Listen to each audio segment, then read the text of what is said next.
जगमित्र चालू होतं. जे काही असेल नसेल गोरगरिबाला मदत आपण करत होतो. आज 9-10 महिने झाले कार्यालय चालू आहे, काम चालू आहे. हे सगळं बोलत असताना आपल्यासोबत आपला एक व्यक्ती नाही याची जाणीव पण होते.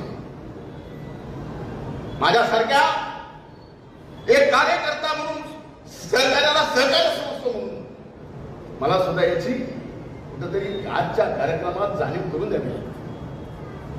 काय चुकलं काय नाही ते बघेल न्यायालय, जाणीव नक्कीच. संतोष देशमुखांचे बंधू धनंजय देशमुख फोनद्वारे जोडले गेलेले आहेत. आपण त्यांच्याशी संवाद साधूया.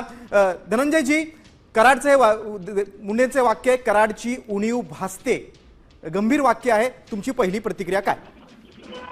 माझी प्रतिक्रिया अशी आहे की उणीव ह्याच्यासाठी भासत असेल की खंडणी बंद आहेत, खंडण्या गोळा करणं, खून खराबा बंद आहे. ते परत एकदा त्यांना दाखवून द्यायचं असेल की ते किती गुंड प्रवृत्तीचे आहेत आणि कसं सगळं चुकीचं काम करतात. यामुळेच उणीव भासत असेल हे 100%. म्हणजे कराड हा गुन्हेगारी वृत्तीचा आहे, सध्या जेलमध्ये आहे. म्हणजे ही माणसं जवळ नसल्यामुळे कुठेतरी कमतरता भासते धनंजय मुंडेंना. त्याच्याशिवाय दंडमशाही येत नाही, त्याच्याशिवाय हे चुकीचे काम होत नाहीत. मग त्याची उणीव 100% जाणवणारच ना. जे सुखानं लोक आता खायलेत, जे सुखानं नांदायलेत ते नांदू द्यायचं नाही. सगळी अराजकता माजवायची आणि चुकीच्या कामाला प्रवृत्त करायचं. धनंजयजी, संतोष देशमुखांच्या हत्येनंतर बीडमध्ये अजून तसंच वातावरण आहे का?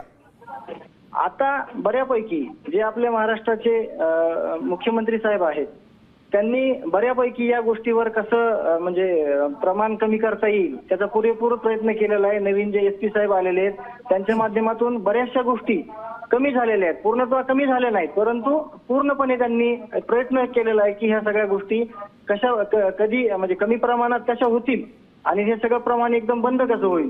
परंतु असे काही लोक आहेत की त्यांना वाटतं की ह्या गोष्टी बंद नाही झाल्या पाहिजेत, चालूच राहिल्या पाहिजे. महाराष्ट्रातील सर्व बातम्यांचे विश्वासार्ह व्यासपीठ सकाळच्या सर्व सोशल मीडिया प्लॅटफॉर्मला लाईक, फॉलो आणि सबस्क्राईब करा. तसंच सर्व नोटिफिकेशनसाठी बेल आयकॉन प्रेस करायला विसरू नका.